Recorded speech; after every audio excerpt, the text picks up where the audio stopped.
Alright, goodness gracious, should be Stalker's intro channel. Hey guys, sorry for the delay, had some technical difficulties with the old ISP, you guys know how that goes.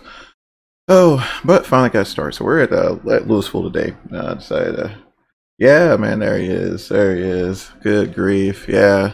I was just mentioning, man, should be Stalker's intro channel. I think I streamed like a whole album. Oh man, alright. Good news is everything seems to be, knock on wood, I haven't dropped a frame yet. So once again, knock on wood, ceramic or whatever may be within your reach. Alright guys, so yeah, I had also some changes as well in routing. Initially we were going to go to Grand Rapids, and then decided against that. I'll try to get a little VATSIM action. I mean, it's not a whole lot going on. I know it's early, but try to get a little VATSIM action going on. So, you know, what better area to get that at is New York, right? So Buffalo will be the destination today, and I am just in the process of getting everything lined out here, flight plans filed, all that fun stuff. You guys know how it goes there. So you may notice some changes here in the overlay once we get all that sent over. So Buffalo is about what, 430 some odd miles, I believe. Cruising altitude, we'll do 35 this evening, 35,000 feet. Of course, we're in the labs. Or I mean, oh man, I'm thinking about the Airbus. No, we're in the IniSimulations A300 and the UPS trim. Our call sign would be UPS 1694 heavy. Oh man, let's see, get all this going on here, and then we'll send that over. Hopefully that updated in that updated. Sweet. And we're pre-flight. Yep, so that's right. Alright. A lot going on. I was going to try to do something towards the southeast, but Hurricane Delta is actually down in the area as well, so thoughts and prayers to all those down there in Louisiana, Mississippi. UPS 1694. Alright, so getting VATSIM all nice and happy. You guys know how that goes there. Chicago Center is on, and of course, you know, like clockwork, New York Center is on as well. Atlanta, it's popping in there, so we're on 22.8 Unicom there. Get all this unlocked. There we go. Sweet. Oh man. Hope everyone's week is winding down nicely so far, hopefully. Hopefully hadn't been too bad this week.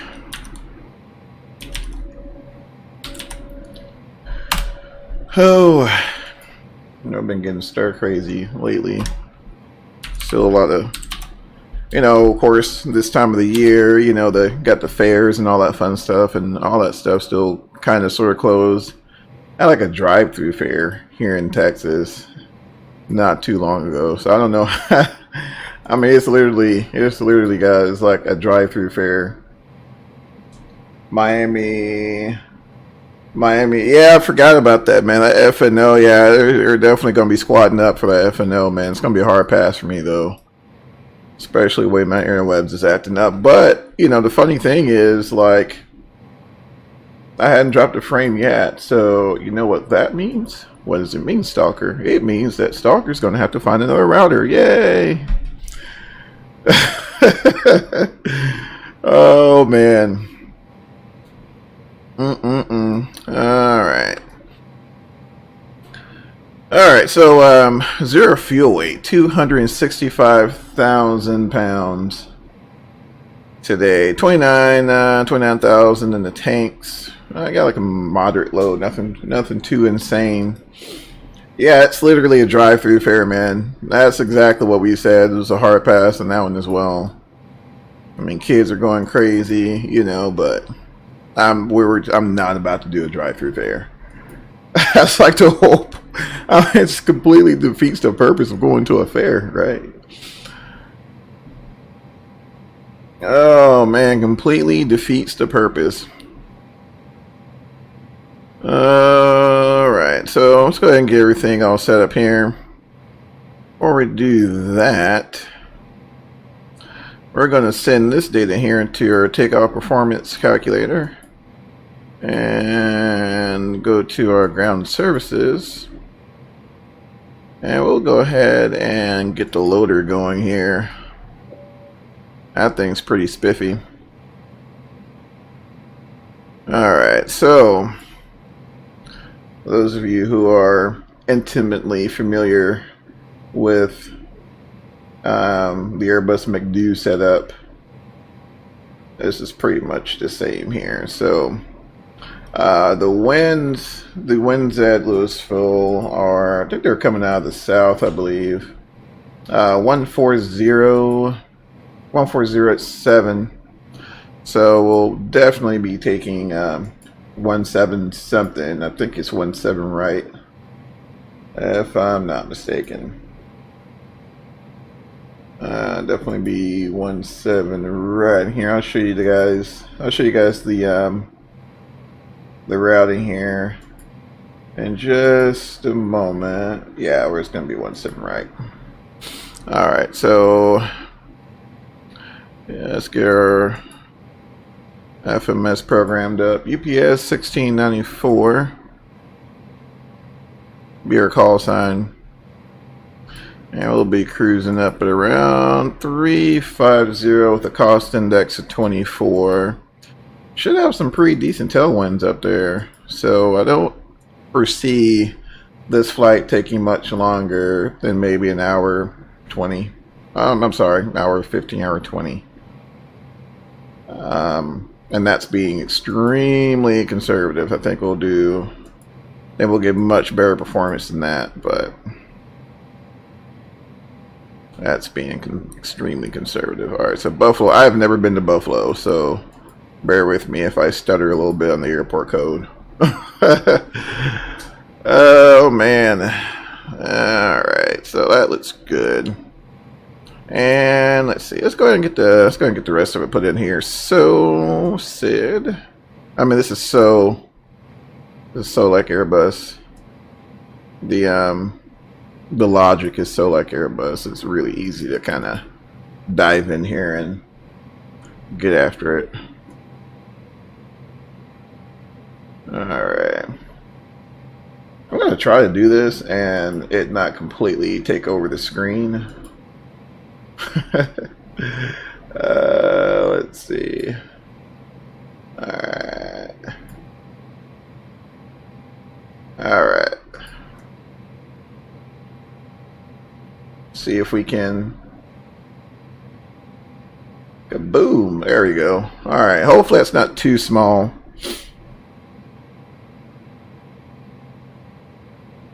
You guys there. So yeah, 17 right depart. The sit rep. Yeah, sit rep. No, the strep 5 departure. Let's see here. Strep 5 departure. Let's see. Strep transition. Transition. If I can talk today, it'd be great. Let's see. From there, be direct rod, then direct Delta. Juliet Bravo, and then direct Delta Kilo Kilo, and direct Wozy into Buffalo.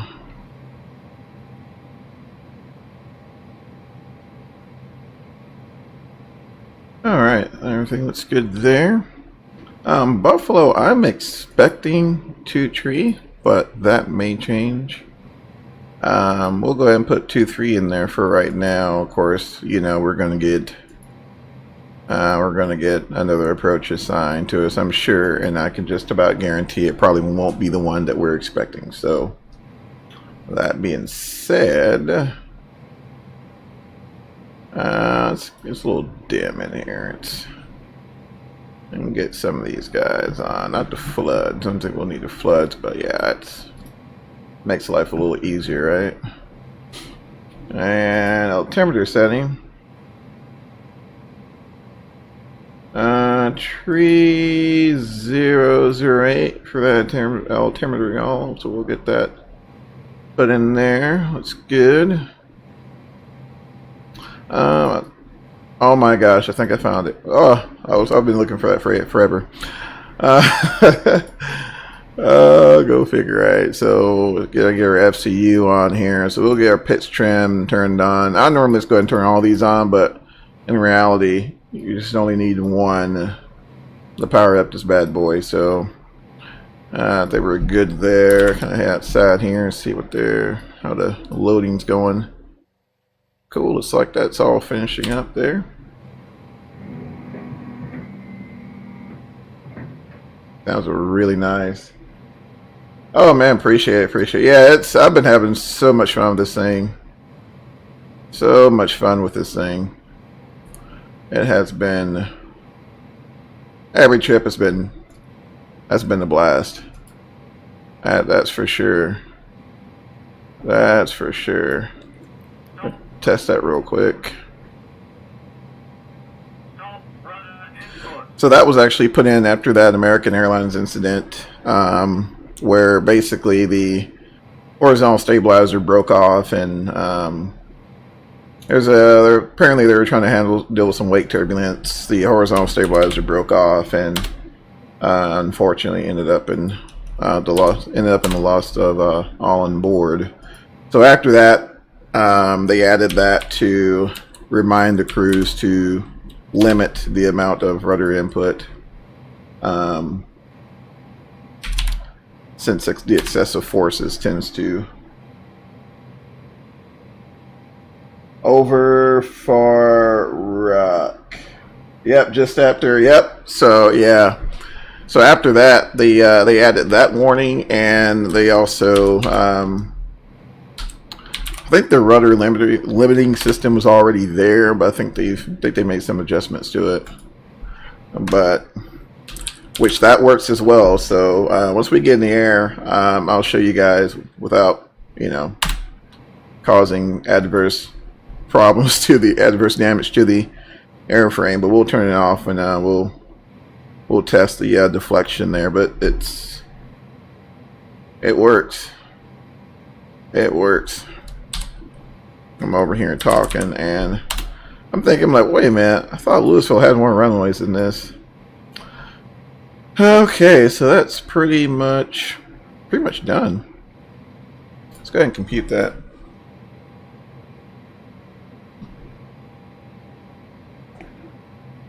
Y'all, these V1 speeds are insane, and I looked it up, and these are totally accurate. So, I think the closest I've seen to those V speeds is, like, you know, if you're in course like a 7.4 or something like that.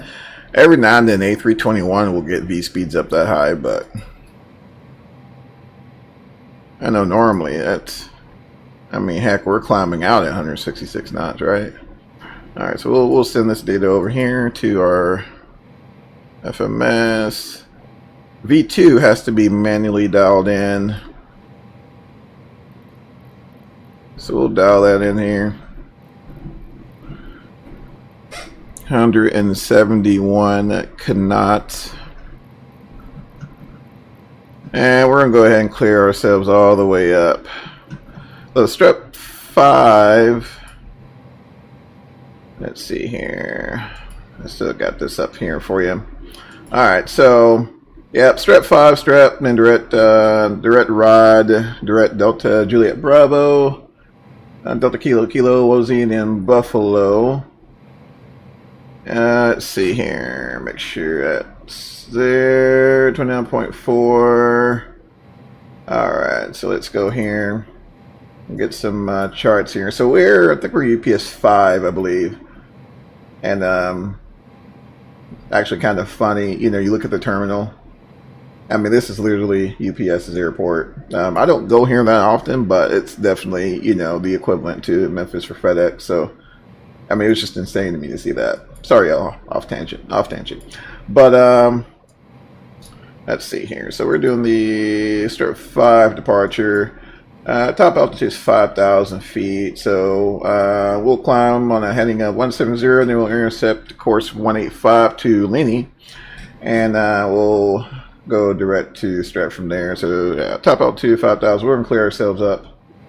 Go ahead and clear ourselves up past that. So we don't have to worry about that. We'll go ahead and get rid of that fella there. And let's see here. Get this rolled in here. Unlocking that mouse wheel really helps a lot. Trying to get that thing going. Alright, let me double check here. Alright, everything looks good up there. So let's go ahead and get this APU rolling here. So I believe we got fuel in that tank.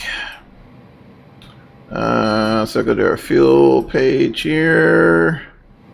Enter, yeah, we got fuel there. So we'll go ahead and get that bad boy going. That's actually really cool they implemented that. So the APU, no little quirk I found out messing with this thing. So the APU has its own fuel pump, right? So let's say, for example, we don't turn on the air and tank pumps or any of the pumps. It's going to automatically say, hey, low pressure. So that pump's going to kick on there to feed the APU. But if we go ahead and just turn any one of these on, then go ahead and fire that guy up. Boom! Already got good fuel pressure. So we'll go ahead and roll this guy here and get it fired up.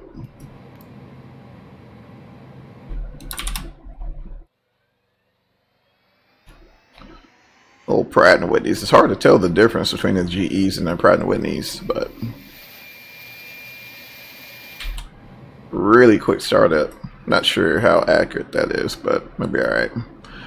Okay, so now we got that going. Let's go back to the initialization page and we'll go over here. So we'll go and block out at 29.8. And let's go back to the load sheet real quick. Let's see here. Ground ops. Load sheet. Alright, 265.6. 5.6. With a CG of 30. Alright, that's in there. Looks good. That's good there. I definitely try to make sure I get that put in, since I don't know, it's kind of a weird way of punishing you, but apparently once you start the engines you cannot edit the zero fuel weight and all that fun stuff in the initialization screen. So that's bitten me once before already. Alright, let's go ahead and pull the air stairs there.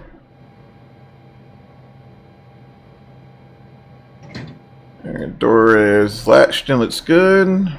Everything's nice and tied down back here. I don't think anyone is on. No. Alright, so we can just announce our intentions here. Alright, get the beacon light on. Go ahead and clear this, just telling us, hey, at one point the galley wasn't receiving any power, so we're going to turn all that and reset that and get these pumps on here. Get our window heats on and our pitot heats on. Now we got to have that. Get some bleed air on. It's funny, as quote unquote unsophisticated as this airplane is actually sophisticated enough to make a lot of things easy on you. So it's not too crazy there. It's like a MD-80 or anything. There is a certain level of automation. Just makes it really nice. Where are we parked at? I think we're parked at Bravo 5, I think. Let's see. Oh, no, maybe it's 4. That's 4.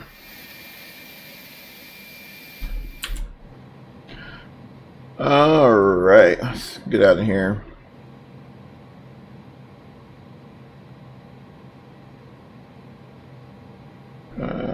Test my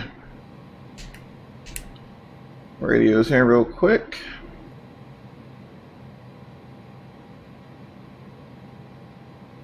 Alright. Louisville traffic, UPS 1694 is type A3. UPS 1694 Heavy is type A300. Parked at Bravo 4, be pushing back in, I'll be departing runway 17 right, taxiing via Bravo, Louisville traffic. Alright.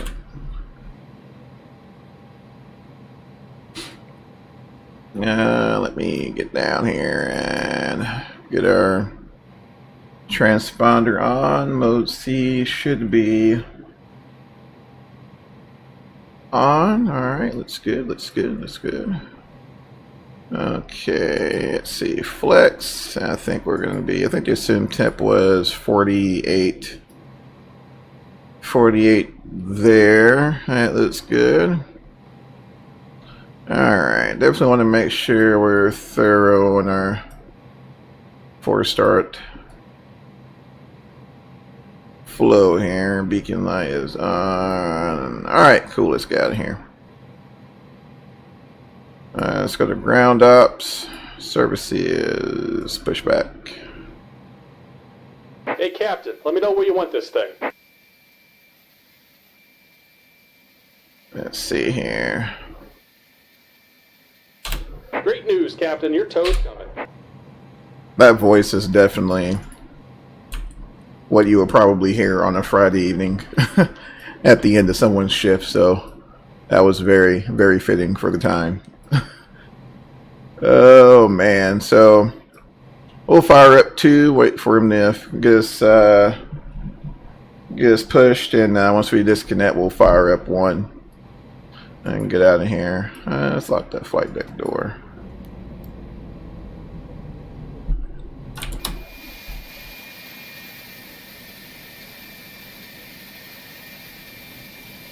Are those chocks?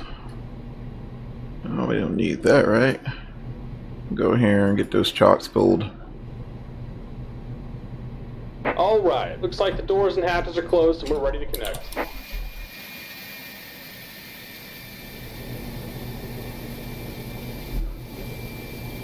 There we go. That's the only visible difference I can tell between the G's and the Pratt & Whitneys on the spinner there. It's more of a line for the Pratt & Whitneys, and then of course the GE. Of course there's, you know, a myriad of other differences, but externally that's really all I can tell.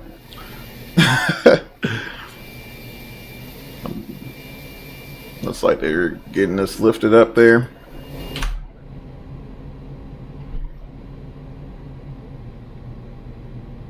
Welcome aboard, Captain. Tow's connected. Bypass. Go and kill the parking brake when you're ready to go. Alright, ready now. Here comes the pushback. Light them up. Alright, so let's go ahead and get our start selector. Switch to ignition, start B. Or Bravo, and make sure we're clear on the right. Clear on the right. Go ahead and start right.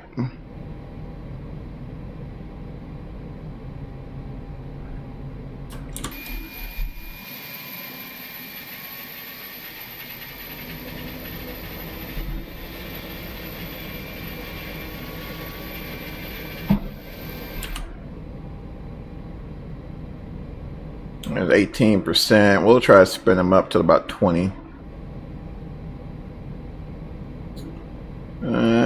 There's 19.5, 20%. Go ahead and send it. Watch that fuel flow there.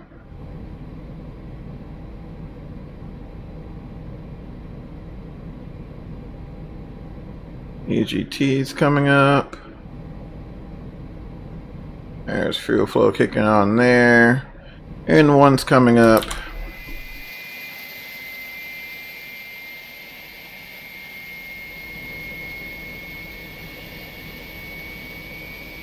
They do take a while to start, that's for sure.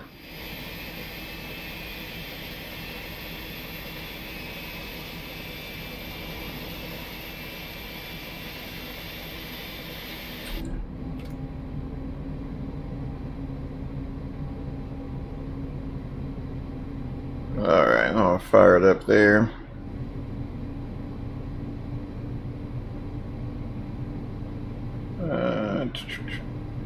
Just about done here. Go ahead and set your parking brake. Alright. And let's see. It's parking brake.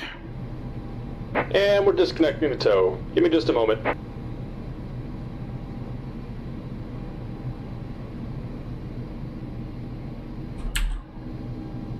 Yeah, the sounds are amazing, man.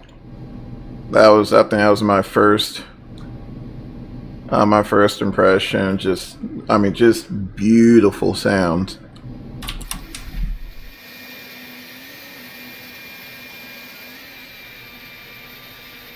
Alright, looks like he's getting us unhooked there.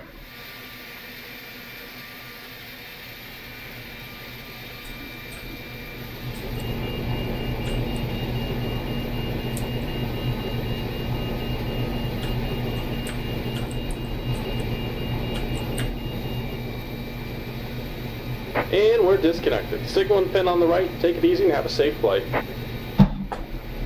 All right, so we're unhooked. Let's go ahead and roll number 1. All right, sure we're clear on the left there. Go ahead and start left. Wrong button. There you go.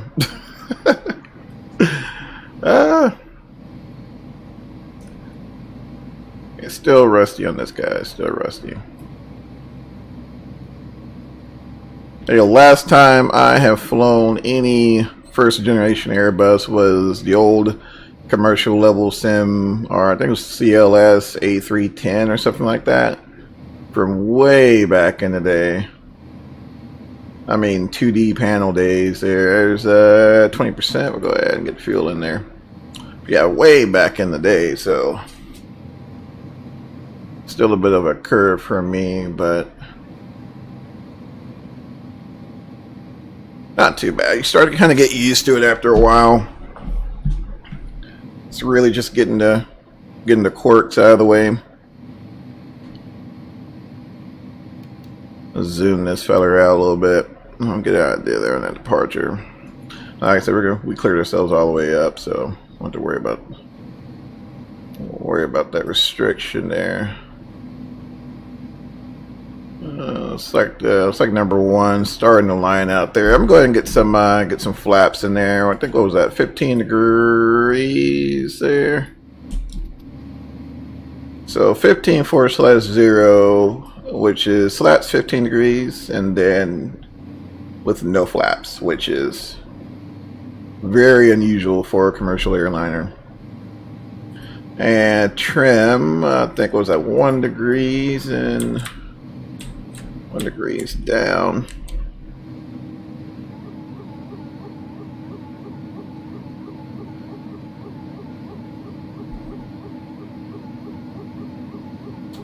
We'll get there, y'all. Hold on. There we go. Alright, cool. Alright, everything looks good there. Get constraints turned on. Everything's nice and happy. We'll go ahead and get this guy out. I'm going to turn off for bleed there and killer APU. And we're good there. What I will do, we'll run our packs in Econ. I was doing a little homework and found that's what the crews tend to run, since, I mean, there's really not a whole lot going on in terms of, you know, heat production, right? Unless it's something, some kind of weird cargo they're carrying. But I've read that econ works quite well for keeping the crews comfortable. So we'll run that, and then we'll should put our engine should be in less of a bind on departure there. So we'll do that. Louisville traffic EPS 1694 heavy, taxiing to runway 17 right. You have Bravo for departure lead northeast. Louisville traffic. All right.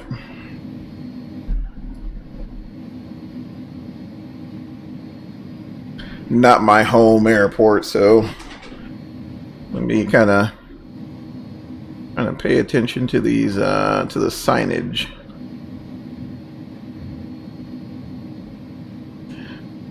There's Bravo 4. Alright, we're clear on the right. You know what, let's take Charlie.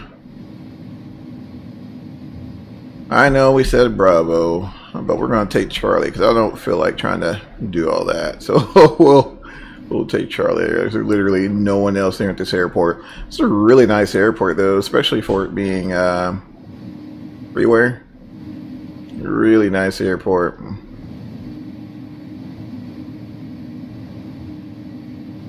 Although I haven't had the opportunity to check this airport out in 2020. Off to the next 2 meetings. Cool, man. We'll see you in a bit, bud.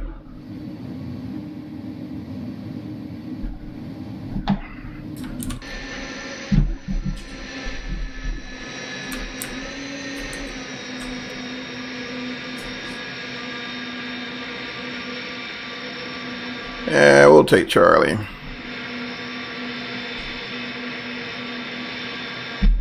Just insane though, this is all UPS.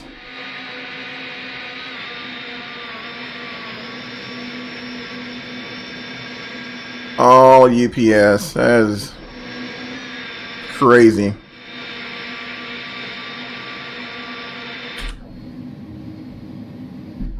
Because even comparing it to like Memphis, I don't know, it's just, you know, coming from me, but it seems as if the terminals in Memphis are a little bigger than what you have here in Louisville. It's almost as if the terminal was an afterthought, right? Alright, so we'll go ahead and get my charts out. That'd be nice, right? Be swell. Alright, we got a ways to go. Alright, so Charlie is going to end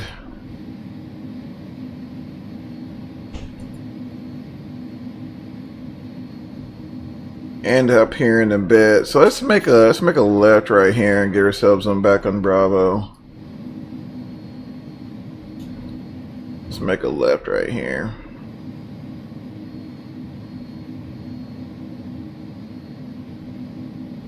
Get ourselves on Bravo.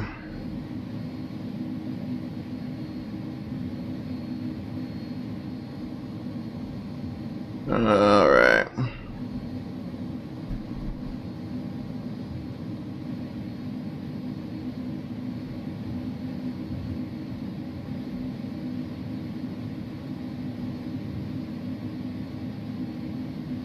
There we go.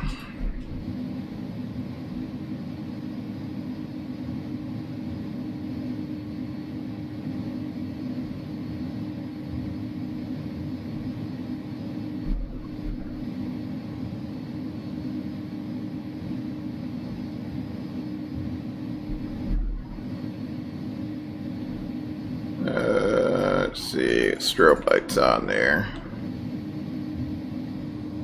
Got to be that guy as we cross this runway here.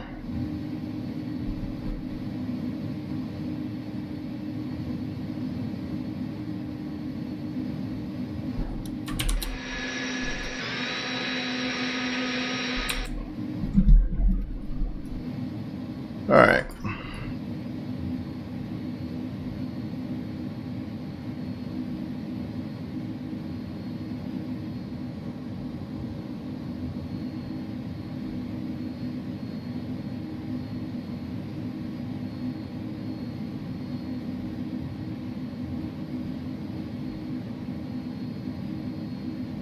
Alright, looks like this is us here. We'll take Bravo. I don't foresee us needing the full length, but we'll go ahead and take full length. Just to be err on the side of caution.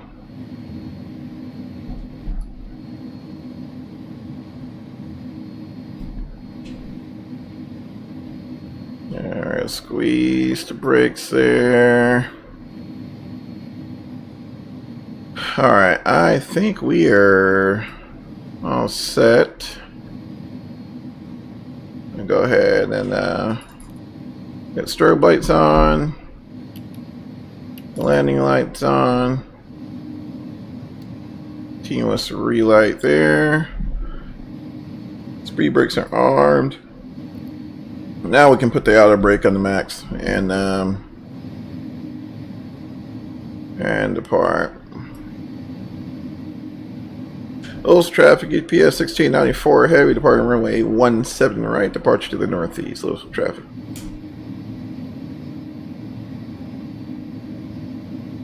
Alright, funnel's clear, runway's clear, clearance received.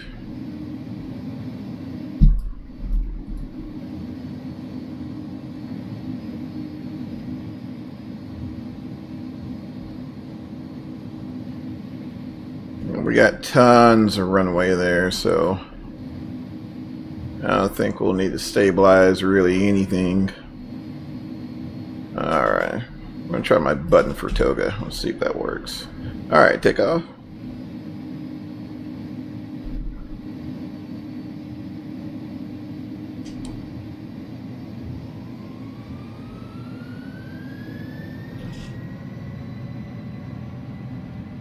Alright.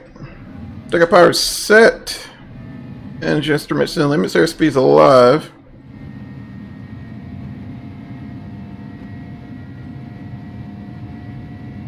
Are they nuts right there? Or nuts neutral?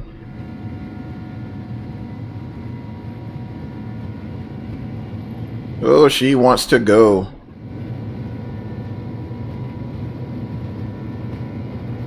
Alright, let's rotate.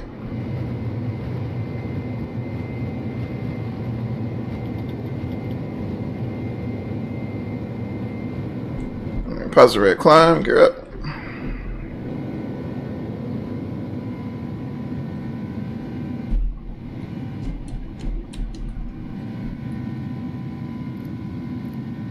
And profile on, nav on.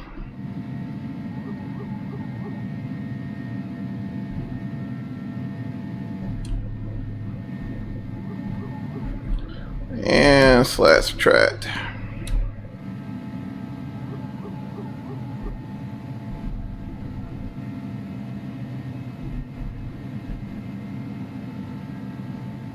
Louisville traffic, EPS 1694 heavy, I clear 17 right departure to northeast, last call, Louisville traffic.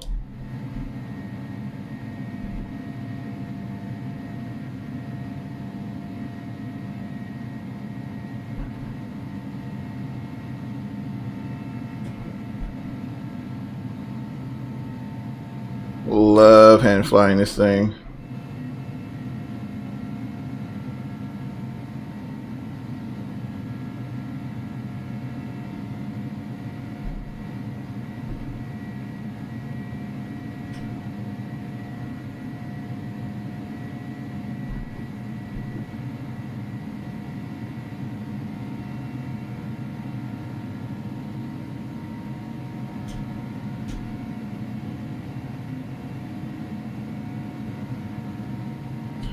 Tell you what else we'll do here. We'll just probably go direct. We'll go direct Canby there. Insert that dude. There we go. There we go.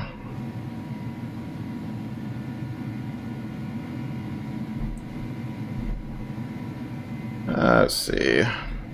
I'm gonna stay just north of that horizontal line and that flight director as we fly this departure. Try to make sure we keep her below 250. Alright, it's 9.2 there on the altitude.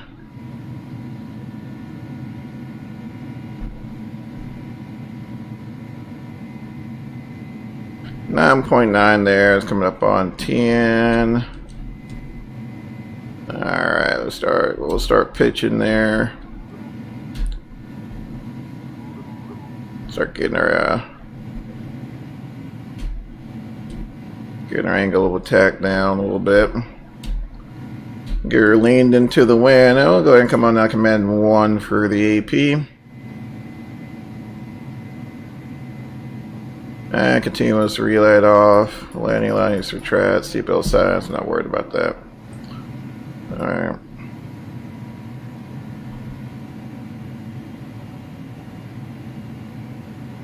Alright, looking pretty good.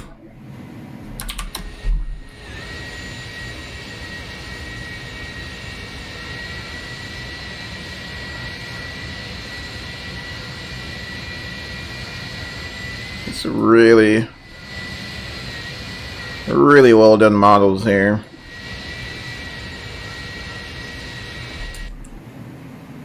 Thoroughly impressed. There's Canby.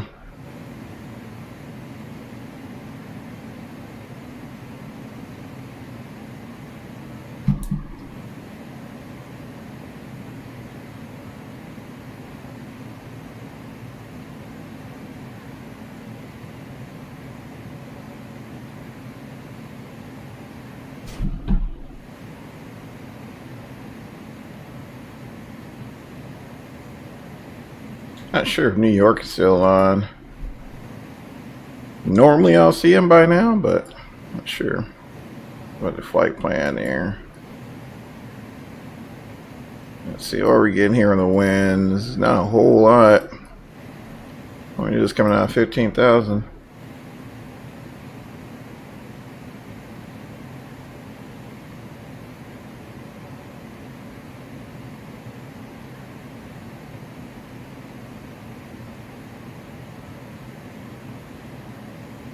Not a whole lot.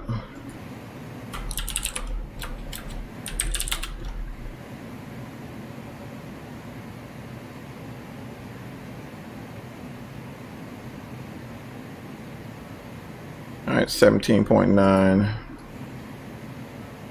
And transition altitude.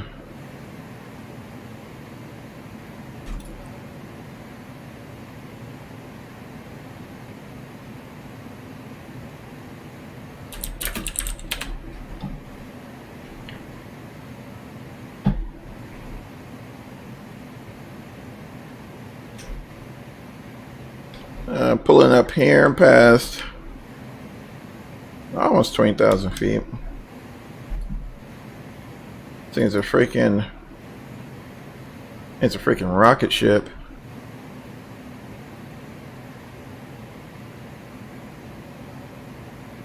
Product page, 458 miles to your destination.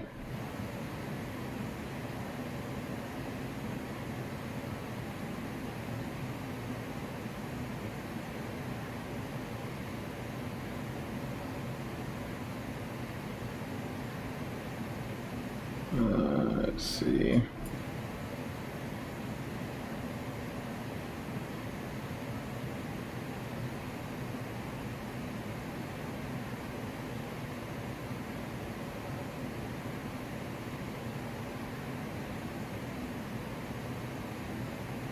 As we get a little closer here, we'll start our get our nose point to the northeast. Let's come out of the SID. Let's see, here we go. It's about to cross strip now.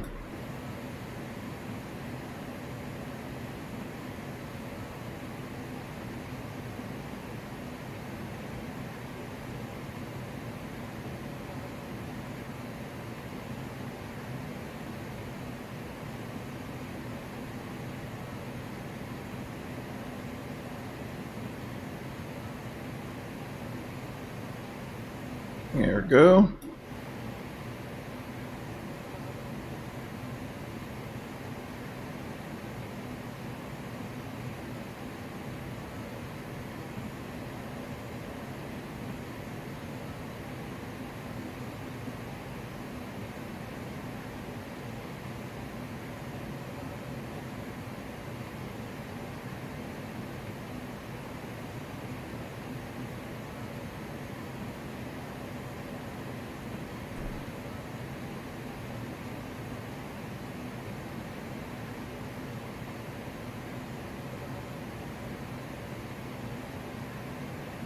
Kind of watching here and seeing what it's doing.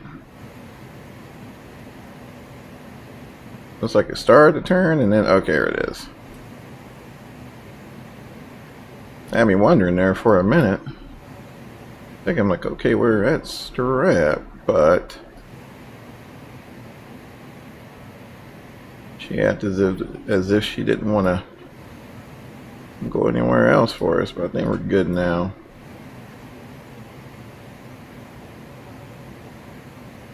I think we're good now.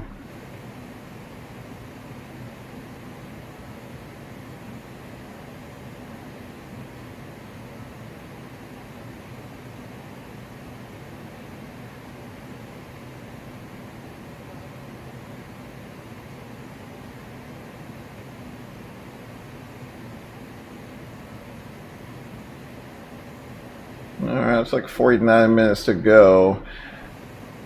I was hoping Cleveland Center would come on, but I'd be darned if when we get ready to head up this way, right? They're not on. Yeah, we're just now starting to get on course there. Of course, New York Center is online. I mean, it's like clockwork up there, right? This is why I was kind of holding off on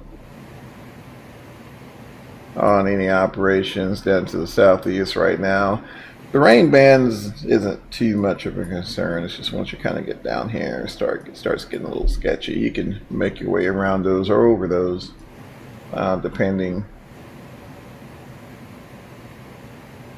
depending on what the tops look like, but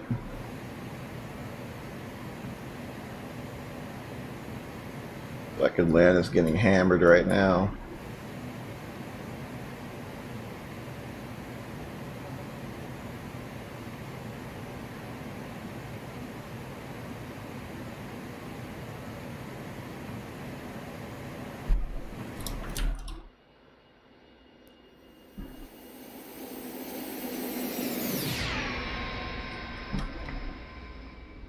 You're gone.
Uh, 20.2.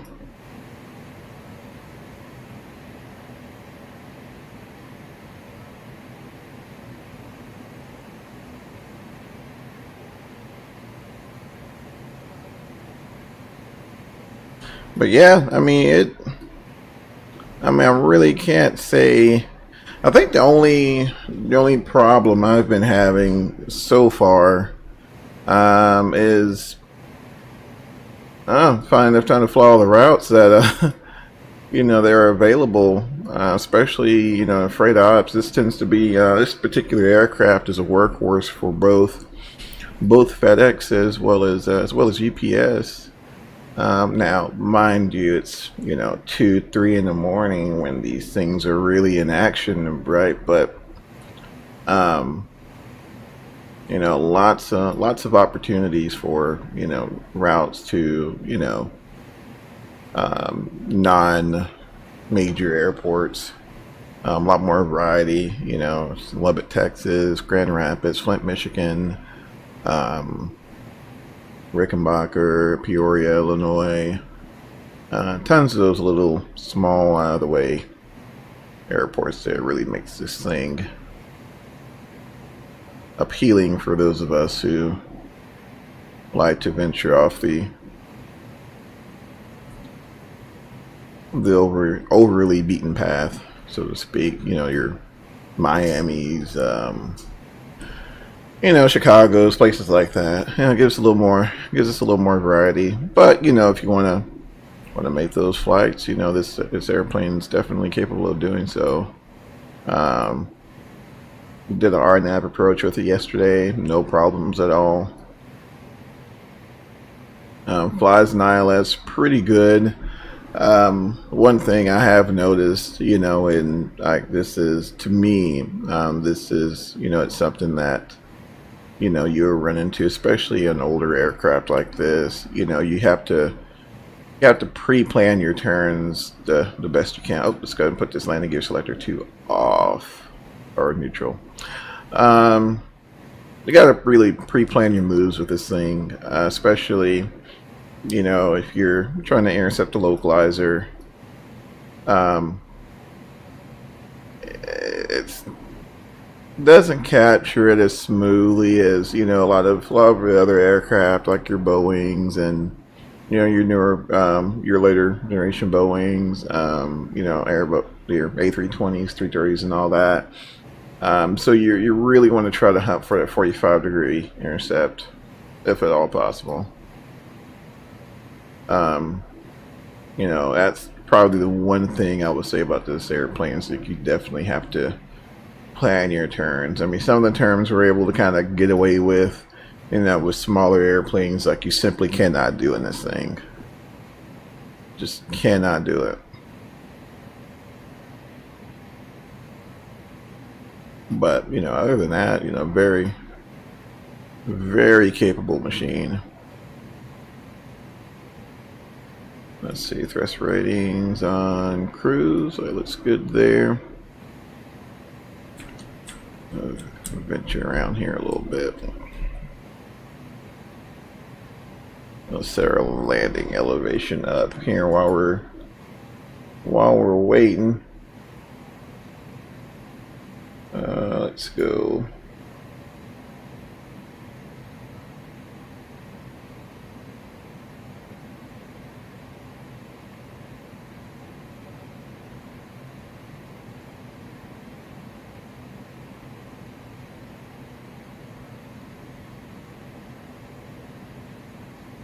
Let's go to, so I've never been to Buffalo, New York, so I'm not familiar with, let's see, it's about 700 feet.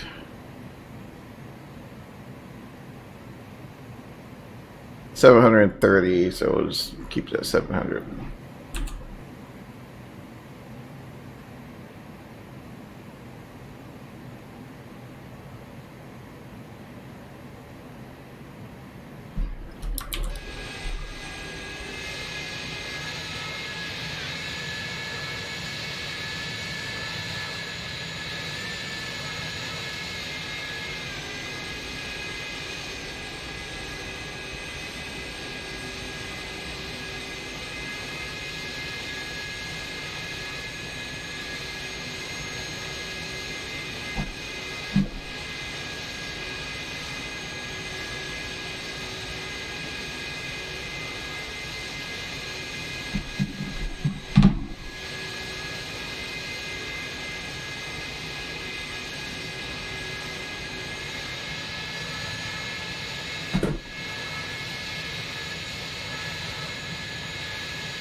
And back inside for a minute.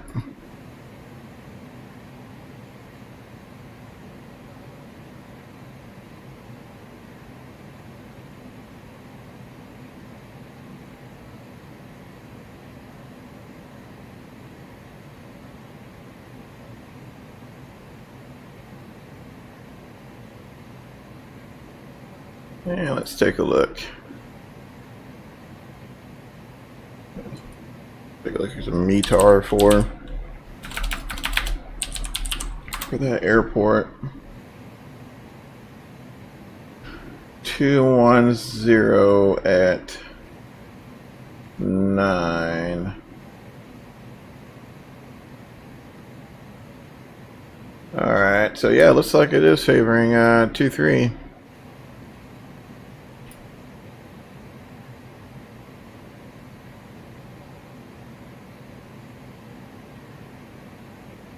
And over here into to a plan page. Yeah, looks like it's gonna be a well, so we'll just fly the downwind. I'll probably break off here at Delta Kilo Kilo, break off and fly downwind for 2-3. Well, that won't be too bad.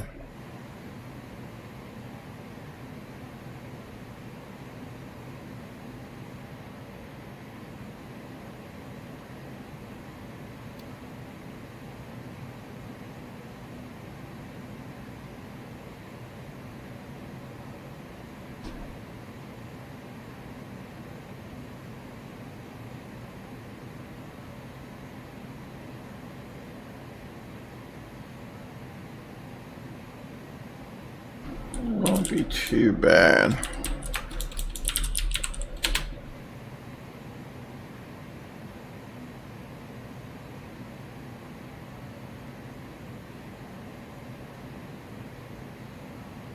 Oh man, so looking at everything that's going on, to me, and this is one of the reasons why I've been in X-Plane here a little more than normal. Don't get me wrong, I enjoy P3D. It's just so much has been going on with 2020 until I honestly had to take a break. I had to take a break. Once I started having problems with the 172, I had to take a break. With that being said, right, I mean, there's, I think, Latin VFR just dropped some more scenery for it. So, I mean, I think it's Bradley International in the Northeast. Kilo Bravo Delta Lima, KBDL. That's releasing. I mean, it's just a lot going on. It's just in terms of airliners. I don't know. I don't know. I think we're still, what we were talking about before. I think we're still looking at that 6 months to 12 month timeline. I mean, just looking now, Rotate, for example, they're working on an MD-11, and looks like it's coming along quite nicely, actually. Quite nicely.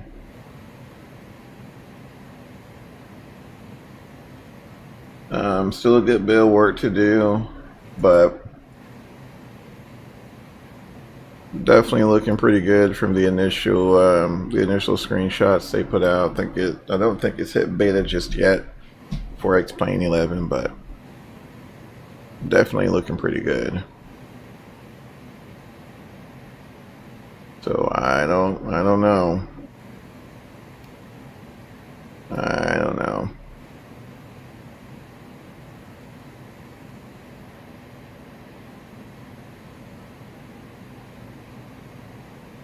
Let's see, getting close to the top of the set. 521 knot across the ground. I knew we'll find those winds somewhere else. I was kind of concerned. I'm like, well, 221 at 9. I mean, I know we're only. Well, last night I forgot where I went to yesterday, but it was in the Northeast. But last night, I mean, it was at. I mean, it was like 16,000, climbed through 16,000, and it was, 30 knot tailwind. So I was a little worried. But looks like we found it. 89 knots. That's awesome.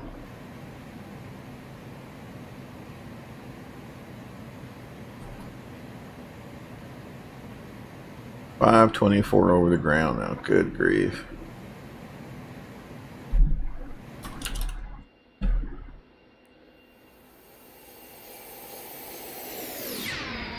You can almost kind of see that sideways action there as we got moved. It was kind of starting to be more of a direct tailwind. We had a little bit of a quartering tail there, but it looks like it's starting to line out nicely.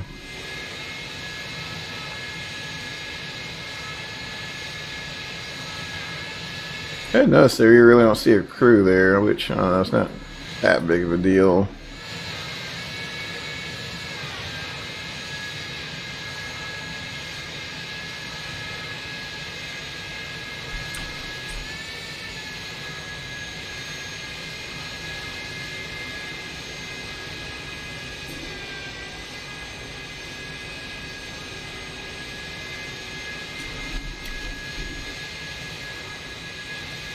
I did notice a little wing flex the other day, so that was kind of pleasant to see. I think it's one of those airplanes where the wing body is very stiff. So I mean, if anything, you'll see maybe just a little flex, but nothing on the Boeing level, I don't 747 level or anything like that. But there is definitely some flex there. Definitely some flex there. Dive back in here real quick. Here, about 100 miles there. I mean, look at that. Goodness. So we'll be in Buffalo 30 minutes.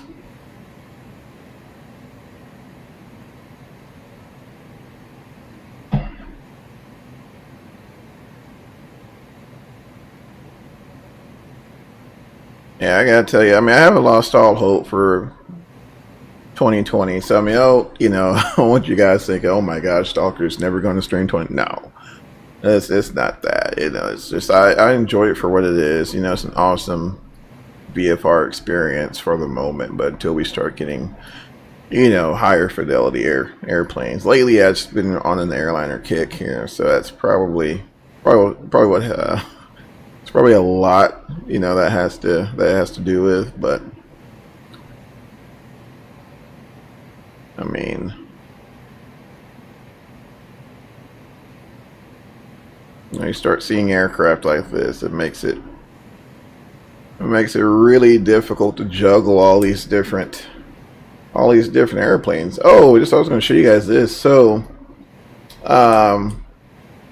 of course, like the A320, for example, the APU parameters are, has its own ECAM display. So in the event you lose the ECAM, right, you also have a secondary APU display here. I'm not sure if you can start it from back here, but it is here and it's functional. I was going to show you guys that, but totally forgot. So my apologies. I wonder if I can make this a little quicker. Oh, okay. Open up the door here.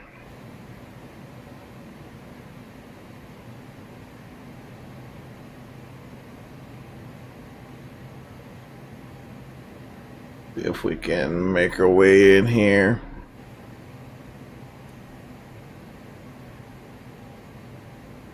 Smart ULD pooling people.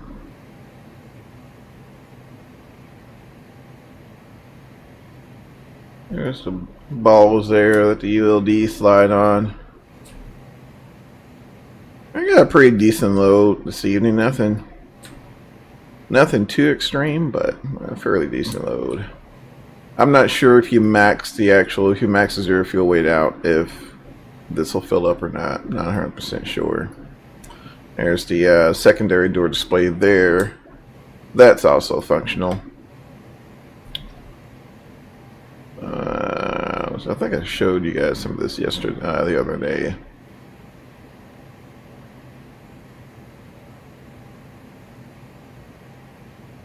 That's not functional. There's the seats there. I mean, it's not. You can definitely tell, even if you're non-revving or buddy passing or whatnot, these are not set up for comfort at all. Not like some of the the old DC-8s. They had just your normal passenger row where, you know, at least the seats will recline and things like that. But and you can definitely tell they were not worried about that with the A300.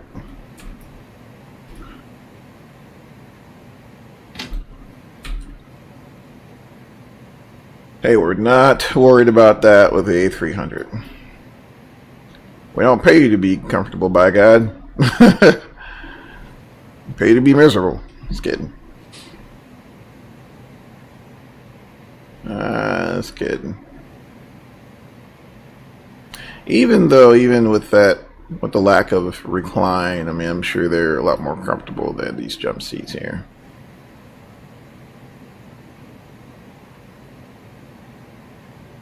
Yeah, let's see. Actually, while we're messing around, take a look at let's see. How's the flight going? Well, sir, we are 515 across the ground, and we are 257 miles out, and we've got about ETA of 25 minutes. So needless to say, we're scooting.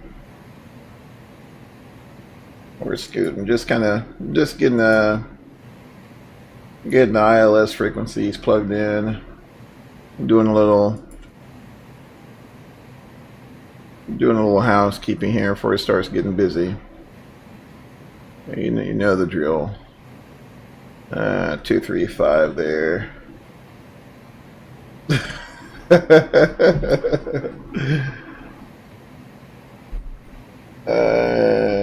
Let's see. Let's see here. Let's see. Nice. What's the top speed A300?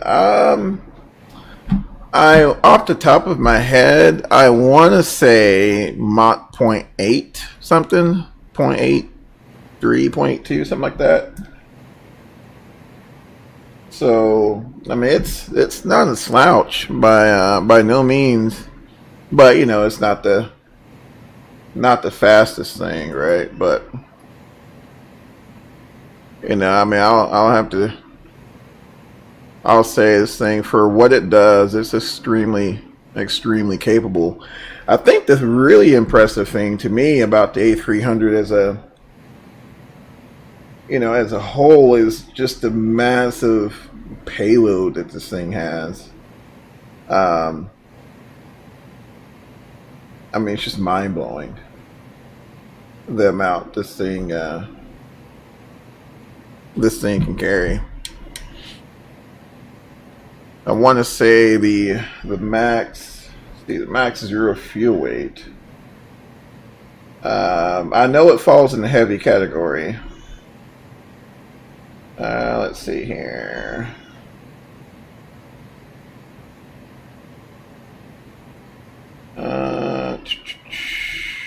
Now I'm curious. I have to look.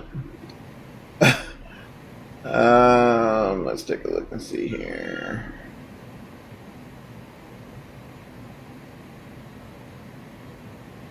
Let's see, design. Let's see here. So the max payload is the max payload, right? So this thing can carry up to 106,000 pounds. 106,000. So it's definitely up there for sure. The max takeoff weight is 375,000 pounds. 375. So I mean, this thing's massive. You know, even seeing them, I know DFW, we have one that, you know, comes in quite often, but it's weird. I see more MD-11s here than anything else. But I know Midland, from time to time, you'll see an A300 there, and you know, taxiing near them, or if you're going by the cargo ramp or something like that, they are massive. So that was one of the main reasons when I seen this thing come up for sale. I couldn't help but not look at it. You know, it's like I couldn't help but look at it. So kind of got me there. Again, pretty close to our top of descent though, so that's encouraging. I'm really enjoying these winds though. So this is probably the times where you'll see me head up to the northeast the most, is when you get these phenomenal tailwinds that, you know, gets you where you want to go in a hurry.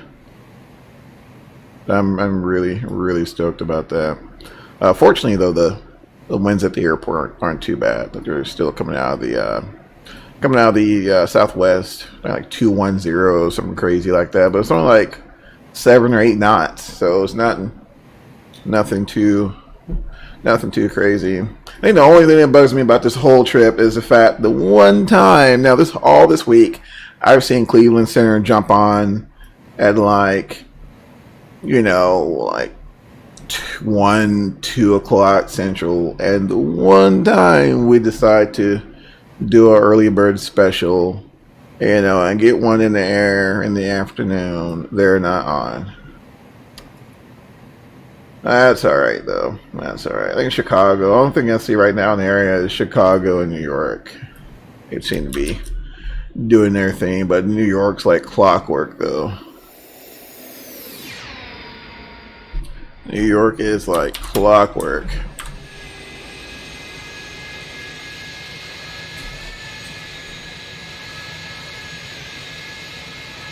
Crossing over the Great Lakes here in a little bit.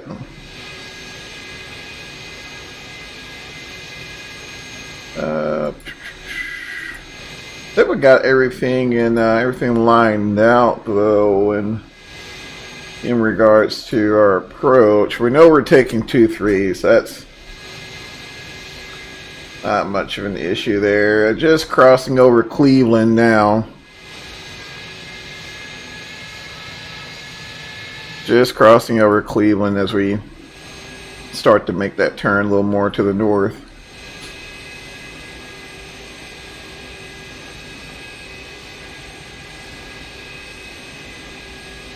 Let's see, it's Avon Lake there to the right of us there. Down yonder is Akron directly to the south of us.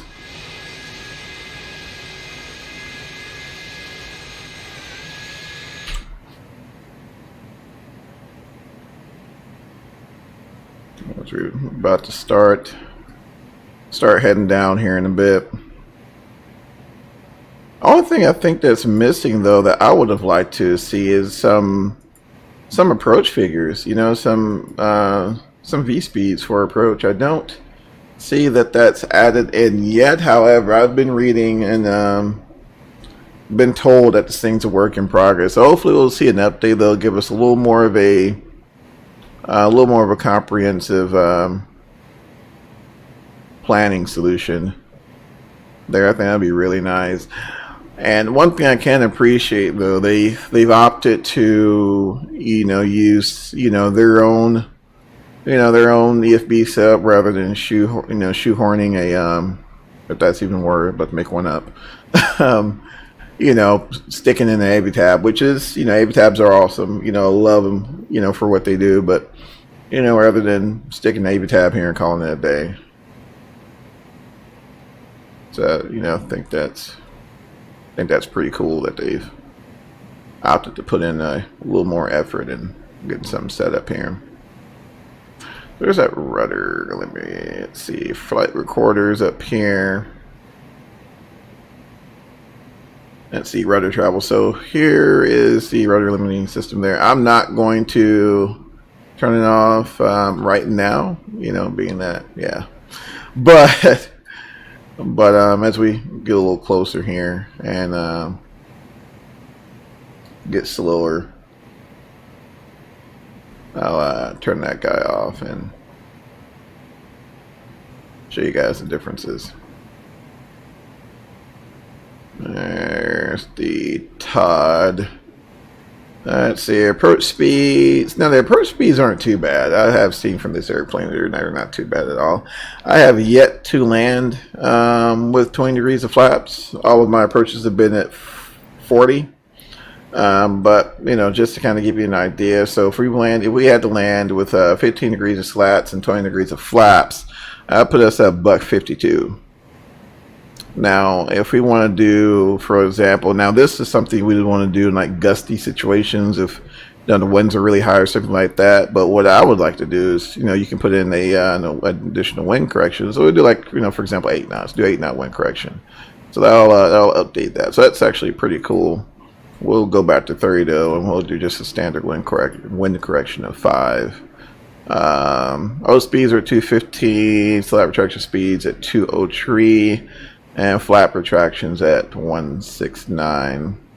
Minimum decision altitude, or MDA. Drum roll, please. Let's see here. I'll just stick it to. Let's see, actually. Oh, here it is. We'll do 926 there. And I guess we'll just confirm those numbers.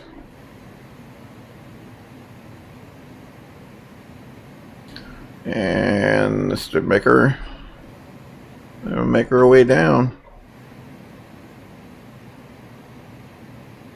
And just for the sake of whatever, we'll go ahead and turn on the fasten seatbelt sign. You know.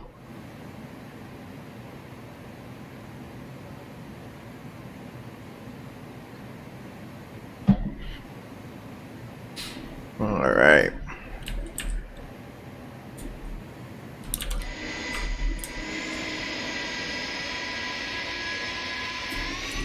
Head down here.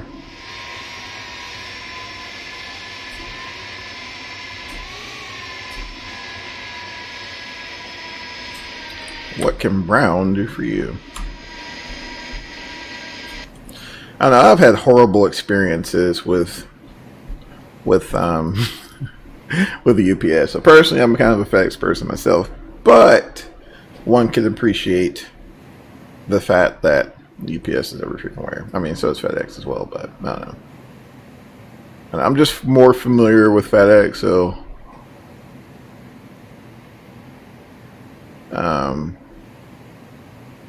I don't know, just prefer FedEx. However, you know, I did hear, I'm not sure if they've even gone any further with that, but I think UPS was one of the first to kind of experiment with, there's some sort of program, it was like a drone program, right? So the trucks were going to, you know, carry a drone or drones, and, you know, they'll, instead of the driver having to get out and deliver packages, the drone will pop out and kind of drop the boxes there and fly back or whatever. Not sure what all happened with that. You know, of course, you know, the whole Rona situation kind of threw a monkey wrench in literally everything. However, the last time I heard about it was like last year. I hadn't heard anything else since. So I don't know. We'll see. I know Amazon's been doing a lot with it, but I don't know. Let's dial this in here a little bit. So as we get closer, I don't even think we're gonna wait. Well, you know, yeah, we will. So we'll wait till we get to. I'm gonna look up that nav because that bothers me. What is that? What is that?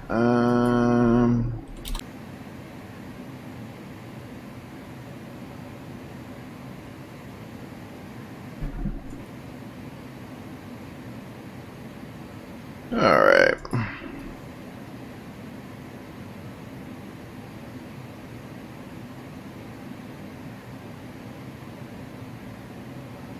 All right, so what we'll do here. So what's our vertical speed? We're about, what, 2 grand? So we'll do 18. I'm going to press that little down arrow there, and that'll put us in vertical speed mode. And then in addition to that, we'll roll this sucker down here at about 4 grand.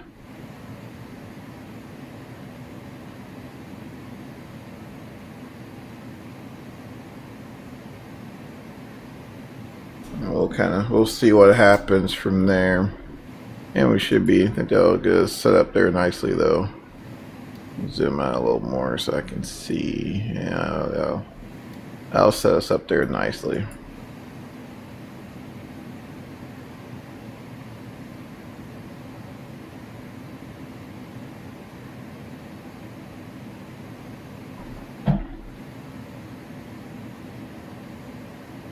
Alright, let's do one more flow here. Before we get to the terminal area. Let's see, I think our lights are pretty much set. Everything looks good there. I got the landing field elevation in there. Kind of hard to see, and honestly, I didn't even know this thing had that. You know, because it said in checklist, set landing field elevation. I'm like, well, gee whiz, where? And then you kind of, once you get up under there, you can kind of see it, so. I'll figure, right? Yeah, your panel, your dimming switch there kind of blocks it, so it's hard to see what's all going on.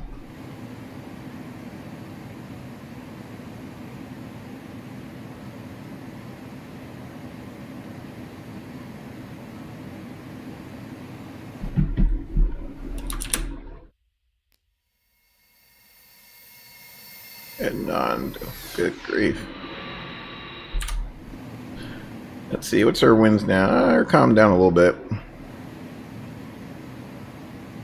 Calm down a little bit. I do want to do this though. Here's another little quirk as well. The heading bug is extremely difficult to see. It's literally, you know, it's almost as if, okay guys, let's make the most inconspicuous, you know, heading bug possible. You know what? I got it. Let's put just a single blue line here, and I mean they'll totally see that, right? Totally see it. So yeah, that's your heading bug. So we'll dial this guy here. Dial that guy in there.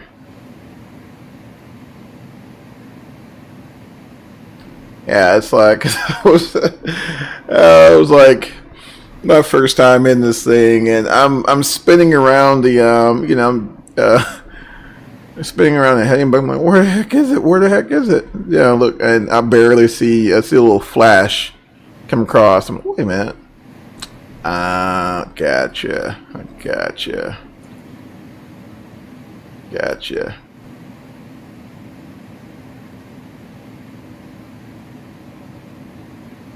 I dare those guys try to find the heading bug.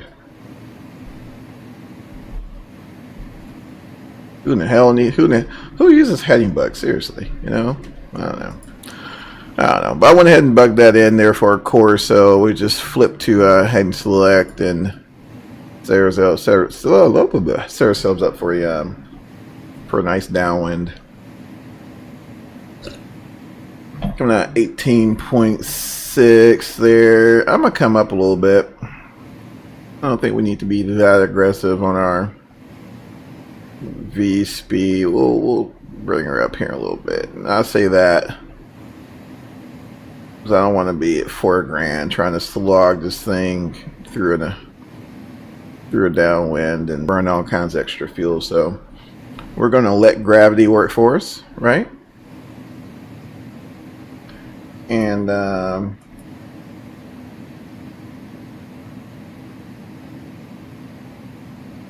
let's see.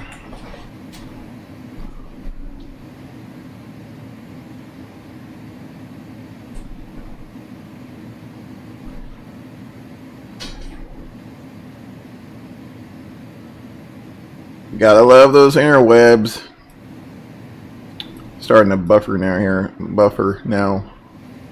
Here a little bit. Not sure if you guys are seeing that.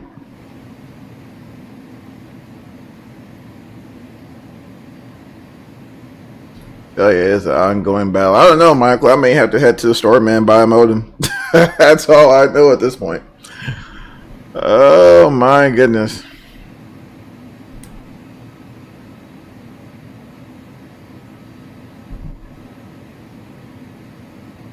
And there it is again. Oh no, is that just YouTube? No, it's YouTube being weird. All right.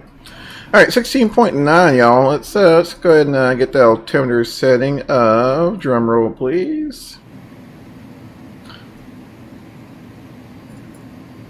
Let's see, 3011.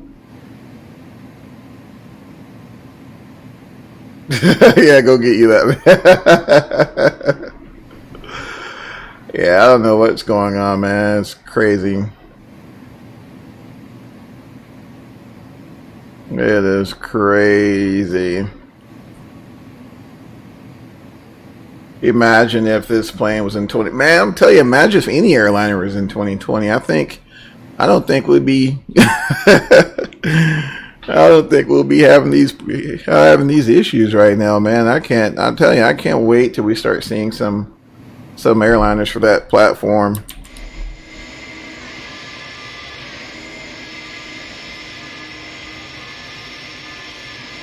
This thing's just too freaking cool. I'm telling you, I have been flying the snot out of this airplane, and that's saying a lot.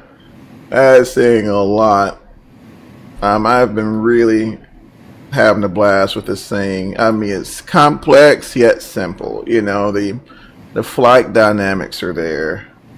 Imagine if we can fly a plane. Oh my gosh, yes, one could only imagine, Flight Sim. Holy smokes! That's what I was saying, man. Even the characteristics of the 172 changed for me. So I don't know. I don't know what happened, but they need to change it back. That's all I know. That is all I know. Whatever you did, Asobo, just hit the. I don't know if you guys have a really big, I don't know, restore button or something. Just hit that, and you know, bring things back to what they used to be for me, at least. Just kidding. I was just kidding. But yeah, I started just having all kinds of problems all of a sudden. So I'm kind of putting the, you know, just kind of hanging out on 2020 until we see an update for another update. Like I said, it's just not. I don't know what's happened, but it's not performing the way it used to for me. It literally goes to the right. Yeah, there's a lot that needs to be tweaked, man, on the flight modeling. That's for sure. Controllable. Oh yeah, the 172 wasn't too bad. I mean, the yaw problems was just inherent. I mean, it's very twitchy, right? But I mean, for the most part, I know for the 172, I don't have a whole lot of experience with Flight Sims 152.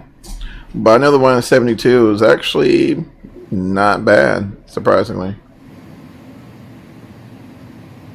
Looks like FS95 compared to, yeah, you know, that's true. But, you know, I mean, here's the deal, you know, and I mean, you see this all over the forums.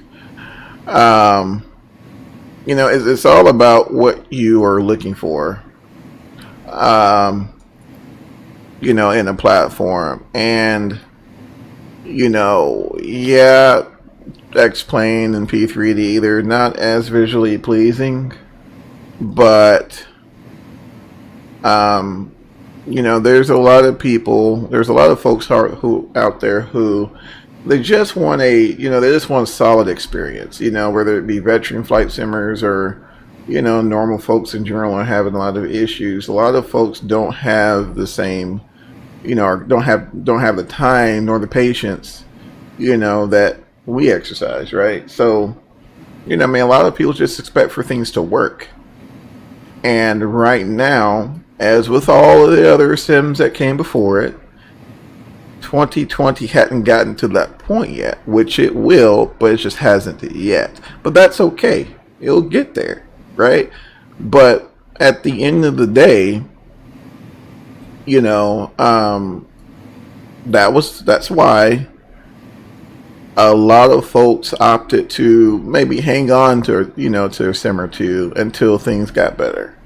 You know, that way, you know, if you get frustrated, all right, let's fire up P3D, or hey, you know, I'm tired of P3D, let's fire. I mean, that's what we have to look at for right now. You know, until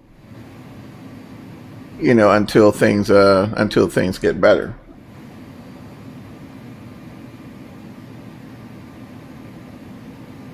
All right, start slowing down here.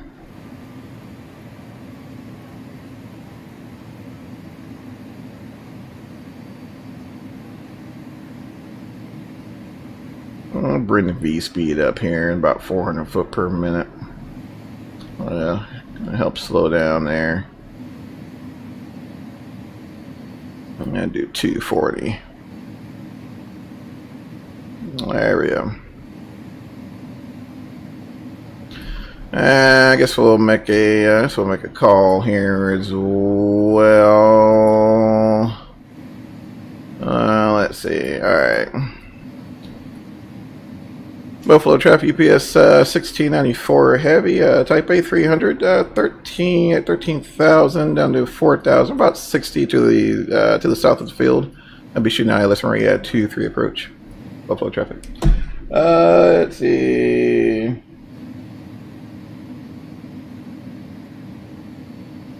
Let's see.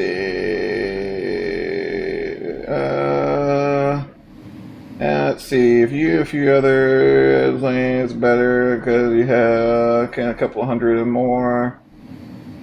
Let's see. Enthusiasts for 2020 is just easier.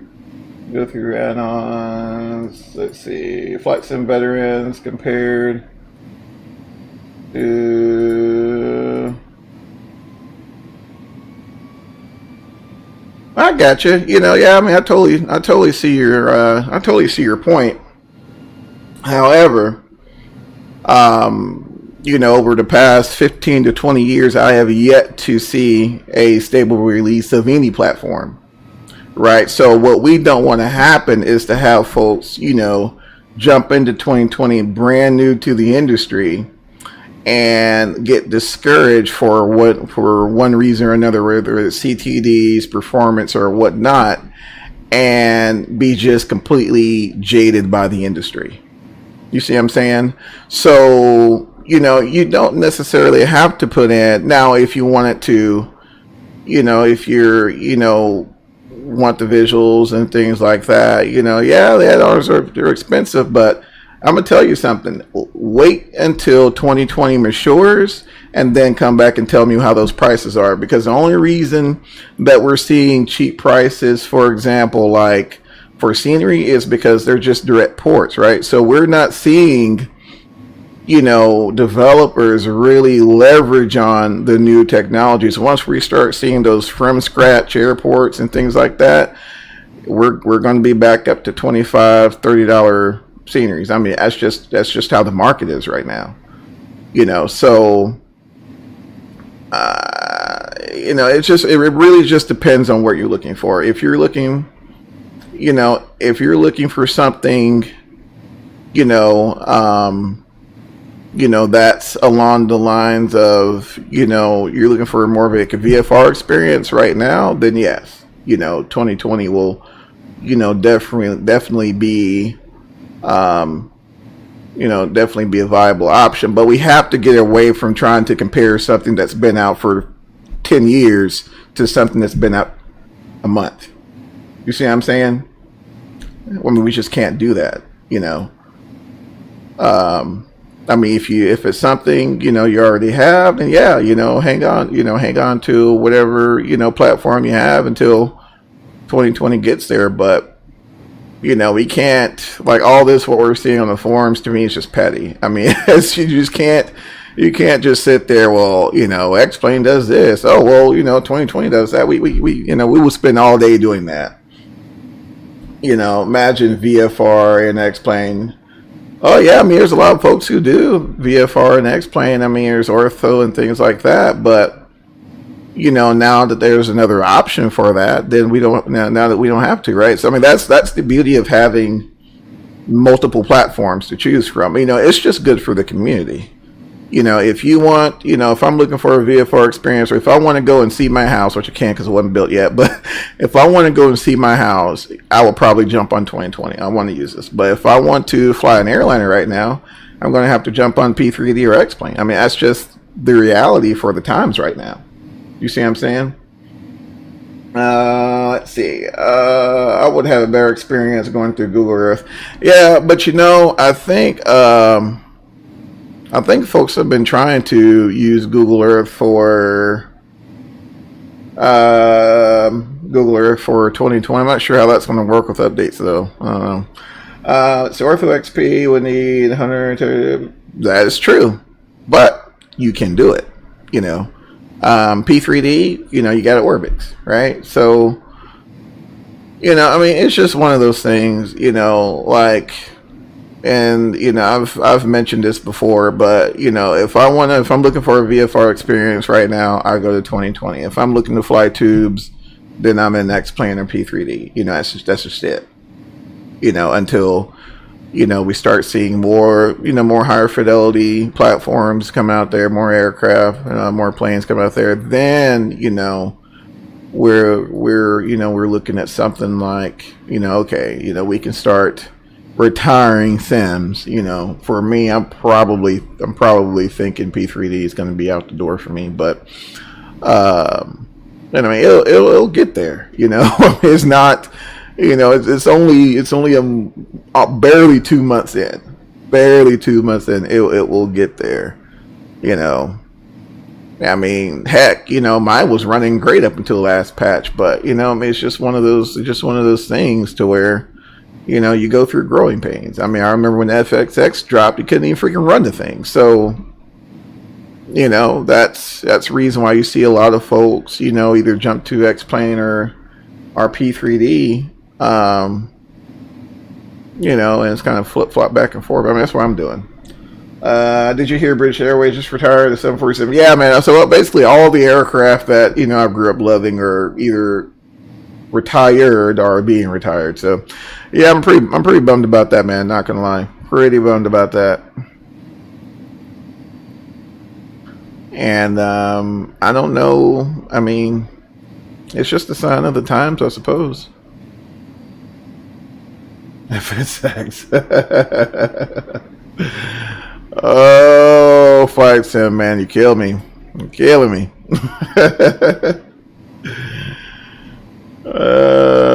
But yeah, it's, I don't know, man. I don't know. That just seems to be the story here lately. If it's awesome, retire it. MD-11, MD-80, 747, I know. I'm telling you, man, everything that's awesome, they're getting rid of. I would love to see an A220 for P3D, but yeah, I mean not P3D. I'm sorry, for any sim for that matter. I mean, if it came out for 2020, that's I mean, I'll take that as well. But there's just not a lot of good options right now. Like if you're a developer, like what would you do? Would you, would you rehash the 737 for the 15th time, or would you redo it? I mean, what can you do? I mean, it seems as if the later the generation, the more technology is packed in there. I mean, the development times are through the roof. New engine option, yeah, but I think the problem is, and this is just pure speculation on my part. Let's see here. All right, let's make a call real quick. Buffalo traffic, UPS 1694 heavies on a lift down 1 for runway 23. Buffalo traffic. I was about to say Buffalo Airways. Good grief. Yeah, but I don't know, man. I think what's happening, especially with the severe decline in air traffic, man. It's not supporting for a 4-engine anything at this point. I mean, it's barely supporting 2-engine operations. But unfortunately, I don't think it's going to be a situation we're going to see another 4-engine until things get better.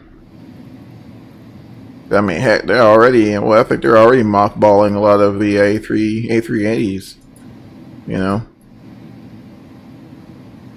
But I think that's where cargo kind of comes in, you know, gives you, gives these airplanes a new lease on life, so to speak, right?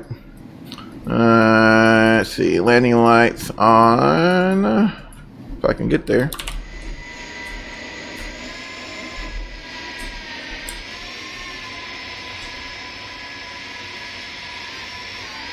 Oh, descent there.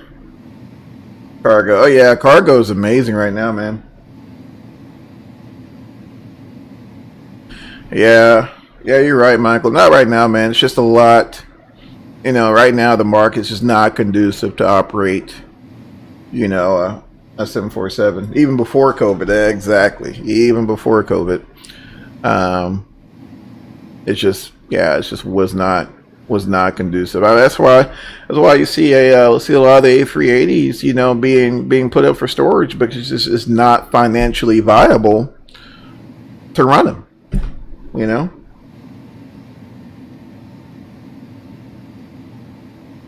But it's the 747. I know, I get it. I'm right there with you, man. But I'm telling you, in order to operate these things, you know, it takes having the ability to make a profit.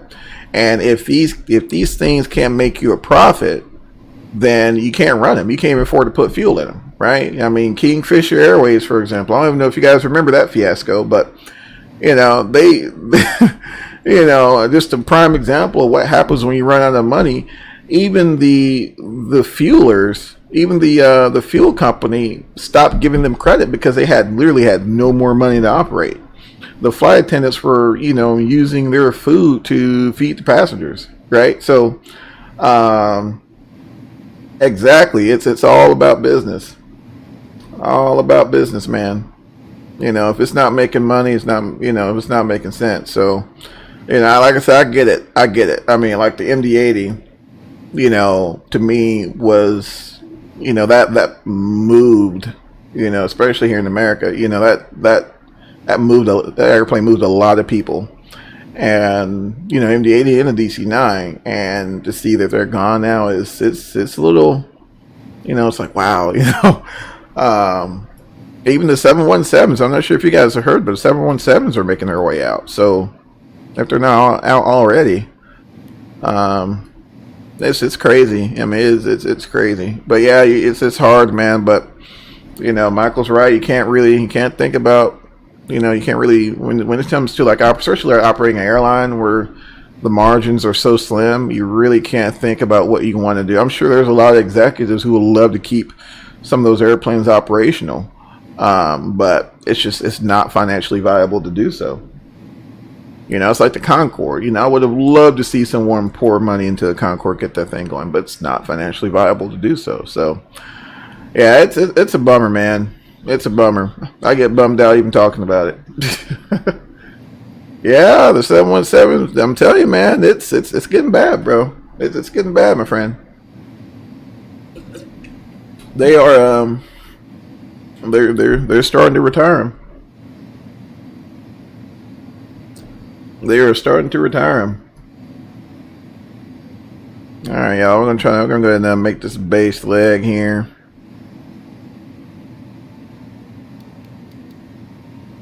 Actually, what I'll do, I think we'll do this as well. Come out decent. We'll go direct Trava. I think I pronounced that right. Buffalo traffic, UPS 1694, heavy zone base, runway 23. Buffalo traffic. Next is the 717. Yeah, they're good. I mean, the older ones for sure. You know, I mean, That's what's happening nowadays, man. You know, airlines are doing whatever they can to survive. So if that means, hey, you know, we're gonna have to put them, you know, put them up in storage, or, you know, or end the lease agreements prematurely, or whatever, you know, they have to do, because what happens is, if you can't save the money on the front end, you know, you're going to save it on the back end with jobs. So, you know, to do what you can to try to mitigate that, you know, if you got to reduce your operating costs by reducing the amount of equipment you operate, then that's what you do. That's what you do. The 787 wing flexes so much. I bet the wing team probably does, man. I know the 747 does. Good grief, that thing looks like it's flapping. Well, there's a localizer there. So if we kept this intercept with the A300, that's one thing I noticed. If you kept that same intercept, you would be all over the place. So what we'll do, we'll go ahead and roll it back here into 210. I'm going to increase our V speed down to about 900 per minute. Let's go back to that plate. All right, so maybe try at 4 grand. All right, I'm going to add some slats as well, y'all. Help us get all slowed up here. Set this guy up about 200 radio. Did you see the concept plane? I think I saw an article that came up a while back though, but actually looked pretty cool. Alright, I'm gonna shallow this intercept out here a little bit, y'all. Otherwise we're gonna just blow right through it here.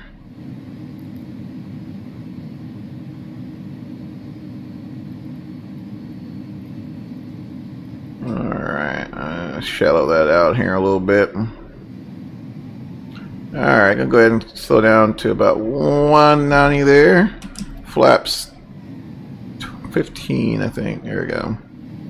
Alright, there's that localizer. See how bad she overshoots.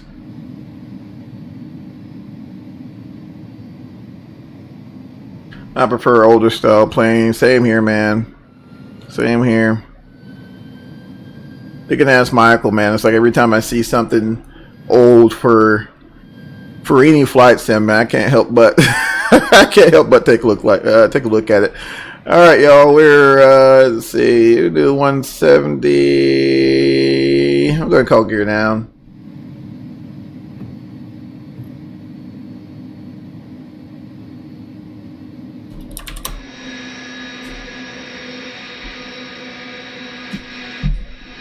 And next, notch your flaps there.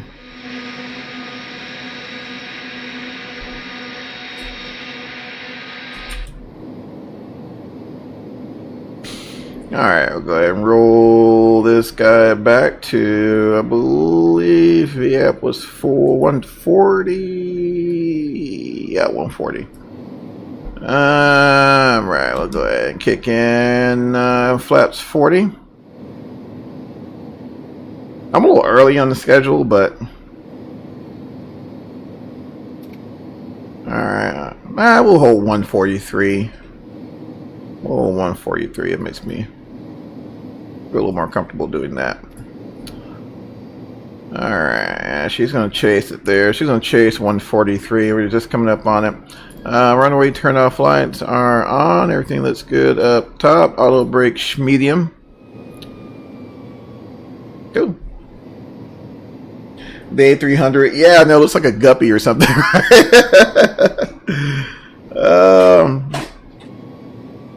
It's just looking at it, you wouldn't think, you know, the capacity is what it is, but that's why, you know, it's just, you know, with it, that wide body design, man, you can really pack this thing full of freight. So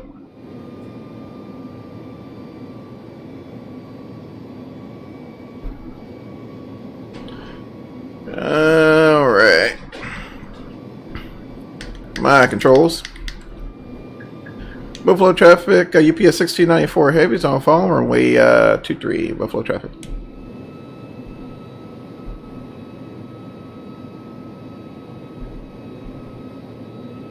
Alright, runways inside, gears down, spoilers armed, auto brake is set.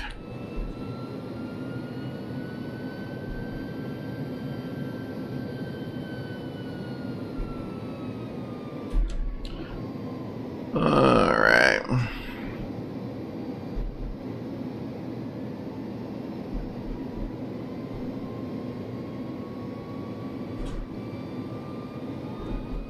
We'll trim.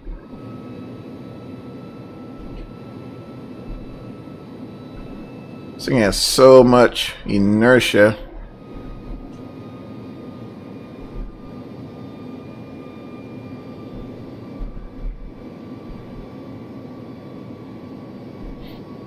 Alright, 2 green, 2 red.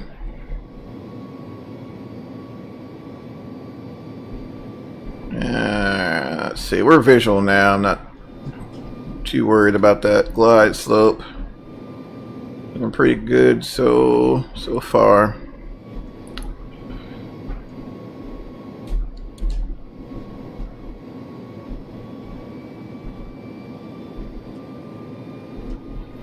Alright, I've got my aiming point there. I'm gonna get up under that glide slope here a little bit. See if we can get just north of the numbers.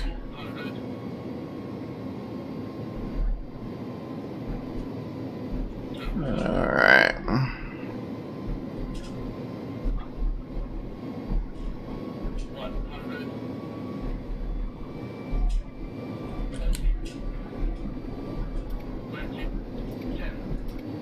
Yeah, hold it off, hold it off, hold it off. Alright. Alright, Versers. Oh, they're so slow to deploy. So slow. There's 80 knots there. Alright, there's 60 knots, and I'm out of it. Heck, we may even catch this high speed here. Alright, yep.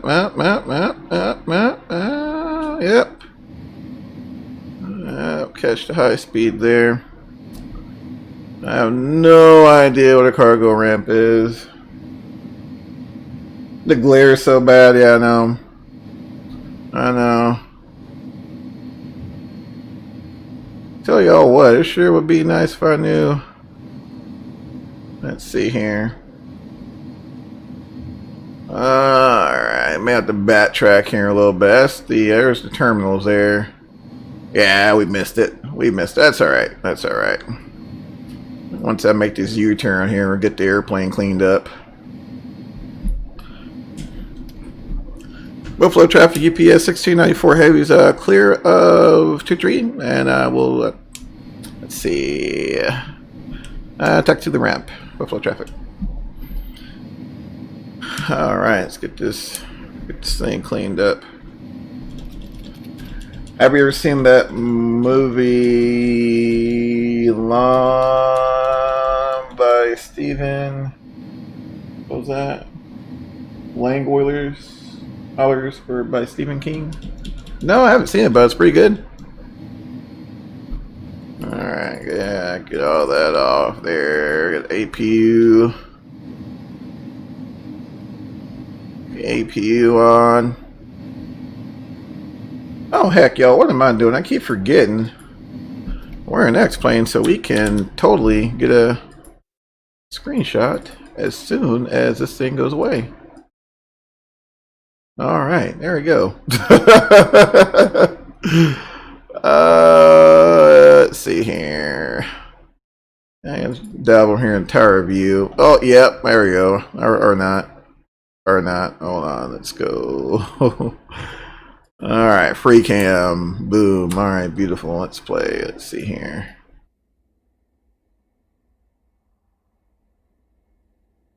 Zoom here.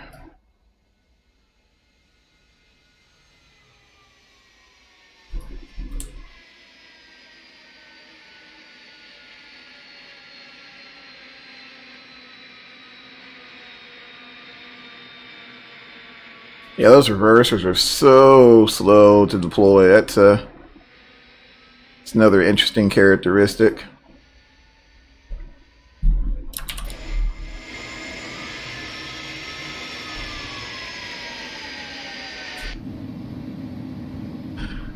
Not bad, not bad.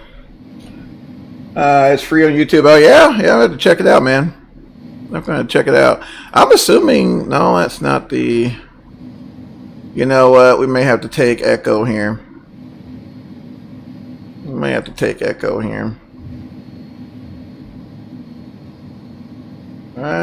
So that's a pretty little tractor there. Oh, cross this runway, so get the strobe lights on. Buffalo traffic UPS 1694, crossing 23 at Echo UPS traffic. Let's see.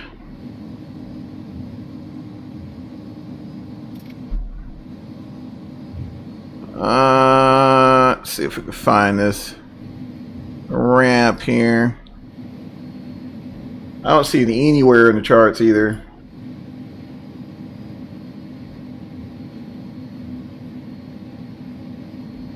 Alright, let me see if I can pull it up.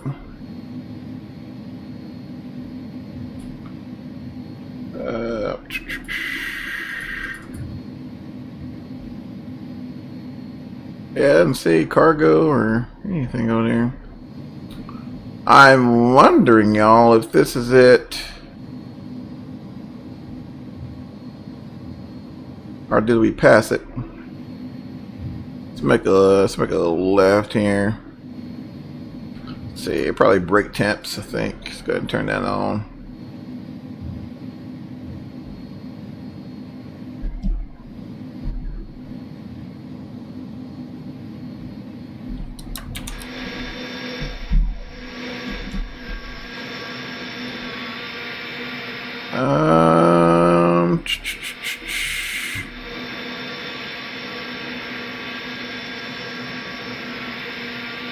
I'm guessing that's it over there.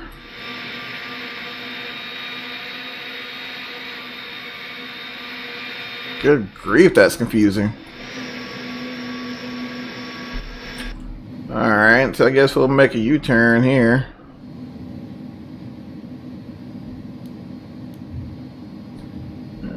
Left the strobe lights on. We'll take this runway down. We're a whole lot going on here at the moment.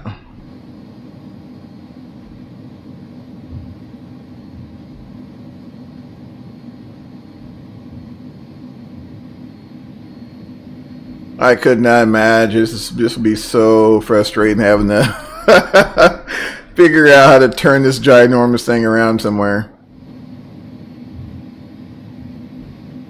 Oh my gosh, because this does happen. I mean, if you miss a turn now with the EFBs, it's not so bad, but you know, back in the day, this was not uncommon, and having to you get a progressive taxi or something like that, you know, it's not uncommon to miss a turn. All right, we're across that guy there. My taxi light on. I think we're. I know where we're going. If not, we'll stop, ask for directions. I know.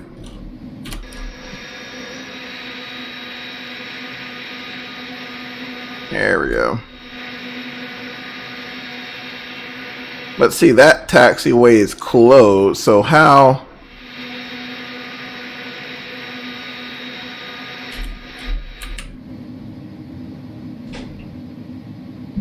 I don't know. I guess we'll. I don't know. I guess we'll just take the closed taxiway. I guess we'll find out here once we break through the concrete.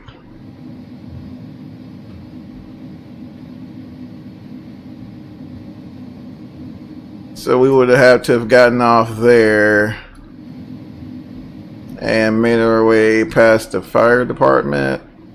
I don't know. That's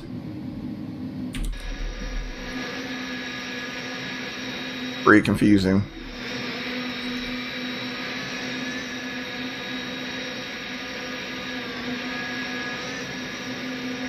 Pretty confusing. Ah, well. There we got it now, hopefully. It's this group of people flying LT-Lib Trust on Time Warp. Ah, gotcha, gotcha. Sounds interesting. Your APU on.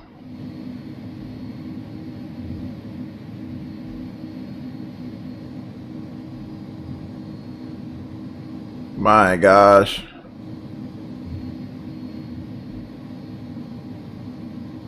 Alright, yeah, I think we're on the right direction there, I think.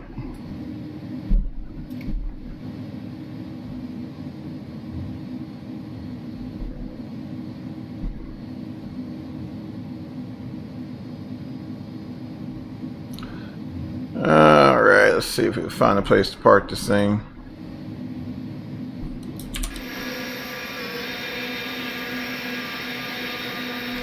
How about right here?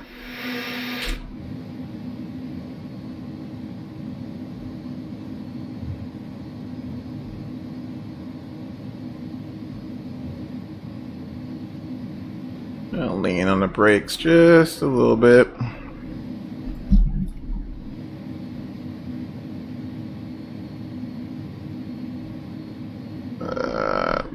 Got myself in here. I can't see nothing. All right.